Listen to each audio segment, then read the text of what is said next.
अस्करी क़यादत और निगरां हुकूमत की कोशिशें रंग ले आई हैं। IMF ने पाकिस्तान को $70 करोड़ की किस्त जारी करने की मंजूरी दे दी है।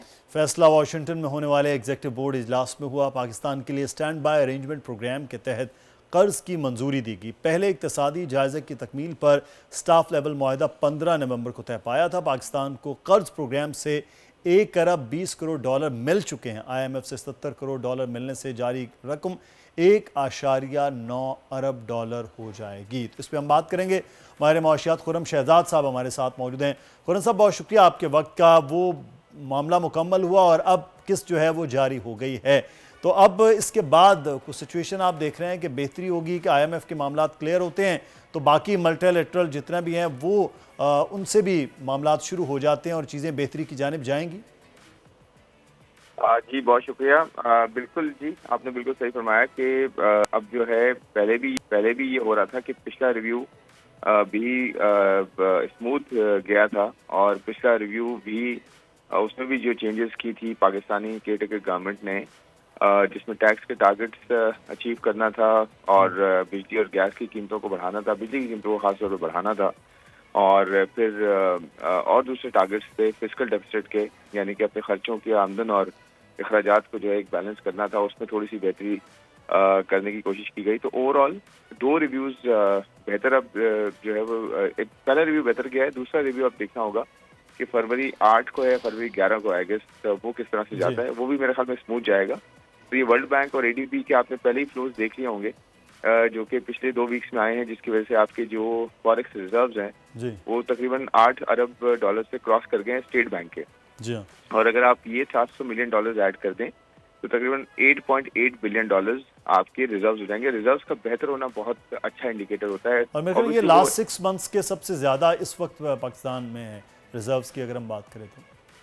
जी बिल्कुल, 6 मंथ के रिजर्व्स हाई पे हैं, लेकिन ये कोई बहुत बड़ा नंबर नहीं है। ऑफ कोर्स अभी बहुत जो है वो चीजें करनी है, बहुत सारे काम करने हैं। क्योंकि अभी तो बिल्कुल बहुत सारी चीज़ें हैं जो बहुत सारे काम हैं अभी करने हैं। अच्छा, मुझे ज़रा इम्पैक्ट पे इसके बात करनी है, क्योंकि हम लोग ये सोचते हैं कि भाई ये पैसा आ गया तो अब तो इस्तेहकाम मिल जाएगा, चीज़ें बेहतरी की तरफ जाएंगी, प्रॉब्लम्स को सॉर्ट आउट किया जाएगा। इसका इफेक्ट अब क्या होगा जो कि एक आम आदमी महसूस करेगा?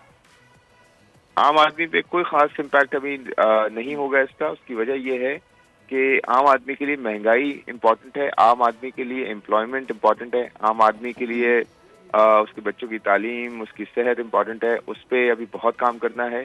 और ये आप ये कहें कि हमारी जो स्टेबिलिटी का मसला था, इकोनॉमिक स्टेबिलिटी का, वो बेहतर हो रहा है, जिसकी वजह से ऑफ कोर्स आने वाले महीनों में, आने वाले सालों में अगर हमारी डायरेक्शन सही होती है और हमारी पॉलिसीज ठीक होती हैं, रिफॉर्म्स होते हैं, नई गवर्नमेंट आती है टाइम पर और वो सारे वो रिफॉर्म्स करती है जिसकी जरूरत है, और बड़े प्रोग्राम में भी जाना है हमें IMF के, ये भी हमें याद रखना होगा।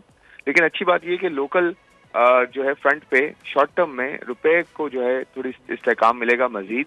रुपए में डॉलर के अगेंस्ट जो है जो पहले वॉलेटिलिटी बहुत ज्यादा चलती आई कुछ सालों में। बात की ना ये कि ये आगे हुकूमत आनी है, अगर हमारी डायरेक्शन ठीक हुई तो बिल्कुल फिर वो इम्पैक्ट हमें महसूस भी होगा।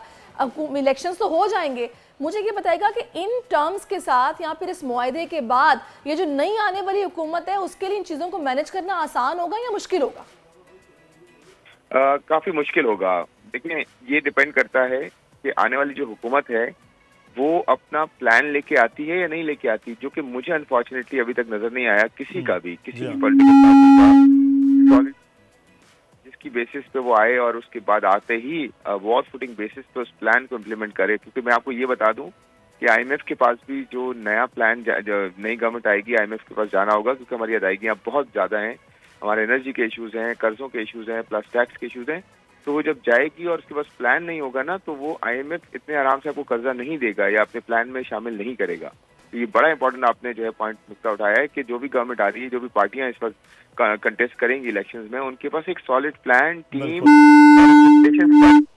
सही। अच्छा, लेकिन एक चीज़ जो है कि इसका मतलब है कि अगली हुकूमत आएगी, रिफॉर्म्स करेगी, उससे सारी चीज़ें होनी हैं, तो फिर तो आम आदमी के लिए तो आगे भी आसान चीज़ नहीं है। इसका मतलब है लॉन्ग टर्म इंतज़ार ही है कि आम आदमी को महंगाई में और एम्प्लॉयमेंट में कोई अच्छा रिलीफ मिले। देखिए, आम आदमी के लिए बिल्कुल आपने सही कहा, इतना आसान नहीं है और ना होगा।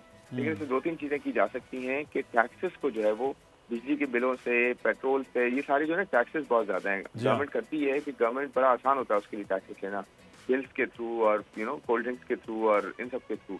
इन टैक्सेस को कम करे, सही जगह टैक्सेस लगाए, तो उससे ये होगा कि जो सैलरीड क्लास है, आम आदमी है, उस पर आहिस्ता टैक्सेस का बोझ कम होगा। और दूसरी बात यह है कि जो बिजली है बनाने की जो लागत है वो हमारी अभी भी पानी से, गैस से कम है, उसको प्रायोरिटाइज करना चाहिए और उससे जो है एक रिलीफ मिलना चाहिए। तो रिलीफ के बहुत तरीके हैं, गवर्नमेंट अगर देना चाहे और at the same time tax नहीं दे रहा उस पर तरजीहात में शामिल होगा तो बिल्कुल आप जो बातें कह रहे हैं इस पे फोकस भी होगा और काम भी होगा। बहुत शुक्रिया खुर्रम शहजाद साहब, आप हम मौजूद रहे हैं। सब्सक्राइब करें और बेल दबाएं ताकि कोई खबर रह न जाए।